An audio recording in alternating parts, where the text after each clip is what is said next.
আসসালামু আলাইকুম রহমতুল্লাহ। গায়রত কি? জানার আগে গায়রত শব্দের অর্থ কি তা জানতে হবে। গায়রত শব্দের অর্থ আত্মসম্মানবোধ বা আত্মমর্যাদাবোধ। এবার গায়রত সম্পর্কে দুইটি ঘটনা নিয়ে আলোচনা করার চেষ্টা মাত্র। একদিন এক ব্যক্তি আলী ইবনুল আবিদ তামিল রাদিয়াল্লাহু তাআলাকে জিজ্ঞেস করলেন তার স্ত্রী কেমন আছে। তিনি উত্তর দিলেন, তোমার যদি রক্ত হালাল হতো তাহলে আমি তরবারি দিয়ে তোমার মাথা কেটে ফেলতাম। মক্কার এক মুশরিক তার উটকে জবেহ করে দিচ্ছিল। তখন আমি জিজ্ঞেস করলাম, আপনি উটটি জবেহ করলেন কেন? আপনার টাকার প্রয়োজন হলে তা বিক্রি করে দিতে পারতেন। তখন লোকটি বলল, এই উটের ওপর আমার মহিলা বসতো। বিক্রি করে দিলে এই উটের ওপর অন্য পুরুষ বসবে, এটা আমার সহ্য হবে না। তাই এই উট আমি রাখব না। একজন মুশরিক হওয়া সত্ত্বেও তার কত গায়রত!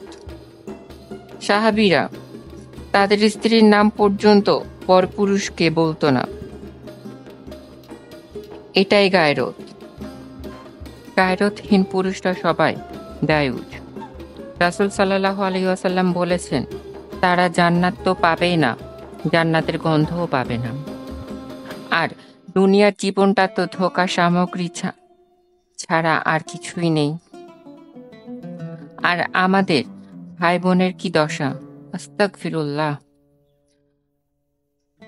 দায়ুস তো সেই যে নিজের স্ত্রীকে অন্যের কাছে প্রদর্শন করে, অর্থাৎ কোনো কারণ ছাড়াই বন্ধু মহলে বেগানা পুরুষের সামনে আনা এবং বেগানা পুরুষের সাথে কথোপকথন মেলামেশা করতে বাধা না দেয়া।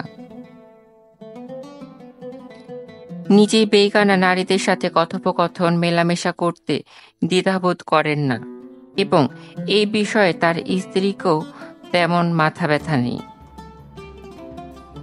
এই হচ্ছে আমাদের আধুনিকতার সুন্দর স্বচ্ছ পরিবেশ।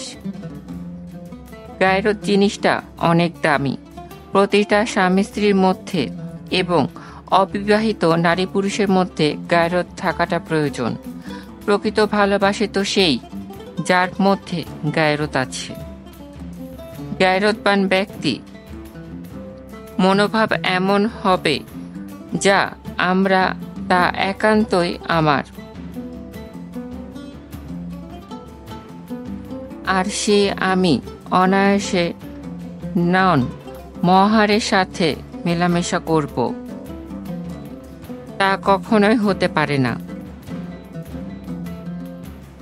গায়রত বলতে আমি যা বুঝি, কোনো নন মহরামের দ্বারা তো দূর। তাদের সুভাষাও যেন আমার নাকে এসে না লাগে। হে আল্লাহ, আপনি আমাদের সবাইকে হেদায়েত দান করুন এবং আপনার পথে চলার তৌফিক দান করুন। আমিন।